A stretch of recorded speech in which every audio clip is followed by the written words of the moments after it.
Why, hello! I didn't see you there. This is Ren, and you are watching Grunge Granny. I have been overwhelmed by making so many things and getting things ready for a live event here in Arkansas called Handmade in the Heights. It will be this Saturday, which means we're really getting down to the wire now. And I didn't think that I was going to have a video out until that event is over. But, that's obviously decided to go ahead and do this because I made these 5 books and I was really, really proud of them. I really liked them. And I realized that even though I made this template book, I did some things in these books that aren't in the template. So I'm probably going to have to go back and make another super template book, the template book of all template books, the most templatey of them all, along with a collection or list of ephemera that I've made. Like, I really love these little specimen cards I made, and I tried to put one in each book, but I am going to be double checking.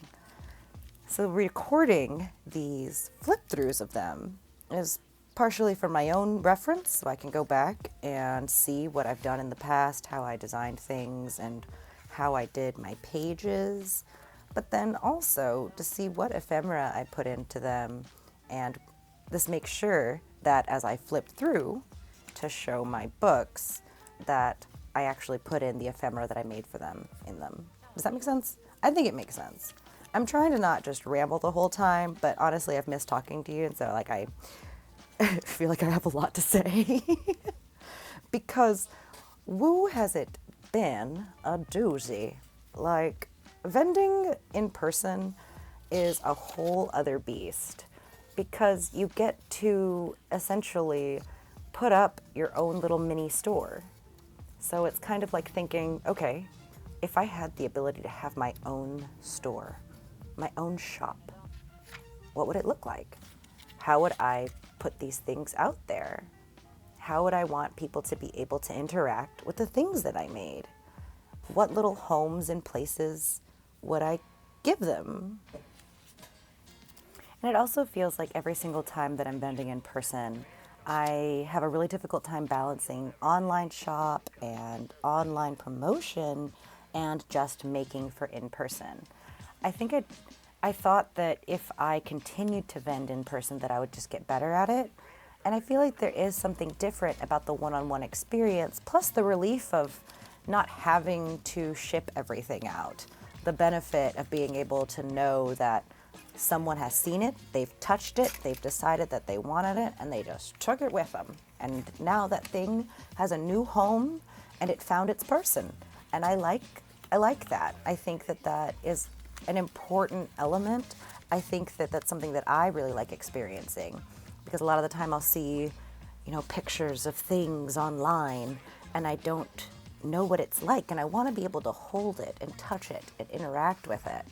And doing in-person vending gives you that opportunity, and it gives other people that opportunity with your things, and that makes me excited because I like to think that if people held the books that I made and held the bookmarks that I made or the embroidery, that they would feel something from it. That's what I would like to believe.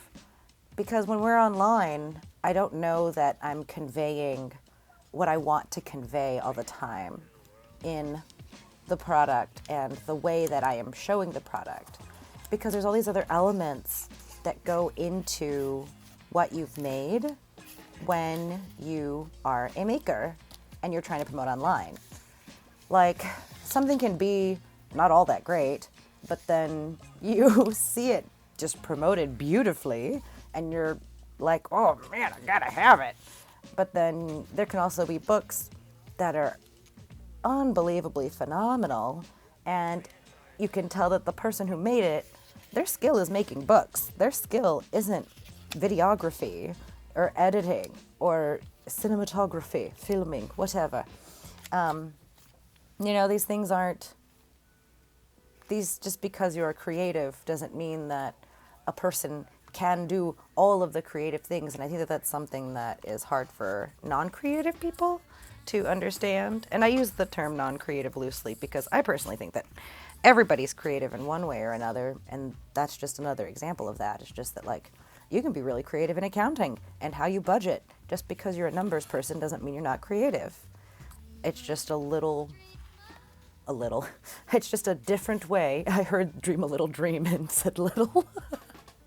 It's just a different way of expressing creativity. Oh, I had this other video that I had recorded, and I might put it up someday, just because it is me giving a very, very honest rant about the insecurity that I'm experiencing or was experiencing this last 2 weeks. It went from body image insecurity to aging to the way that I present myself, the way that I speak, who I am, the things I make, whether or not the things I make whether or not the work that I spent on it shows in the item, which I really, really hope. That's what I want more than anything. I want somebody to be able to look at the things that I made and be able to get an idea of the time that I spent on it. Though I also know that puts this expectation on other people to know the process of what I did, which, of course, I would never expect people to know that. It's why I watch so many other people's videos here on YouTube, because I don't know how they did that. Lately, I've been getting way into Bohemian Crafting's videos, and there have been 2 of them more recently where she's made something from beginning to end, but what she doesn't do in the video will be decorating.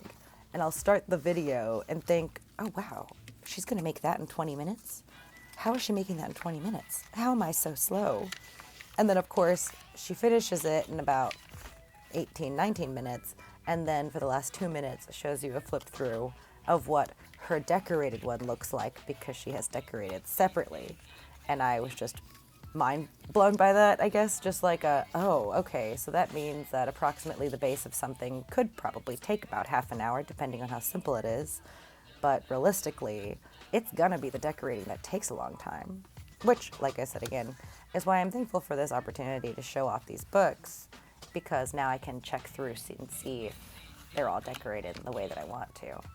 I have 3 more books that I've got to record, and then I'll be posting them. But if you have any questions, please let me know. I am gonna get on it because I have so much to do. Thank you for watching. I'm sorry that I've been late, but I'm excited about these, and I'm excited to show them off. And I appreciate you being here, and I'm honestly thankful for this outlet to be able to have this recorded somewhere. Right, thank you.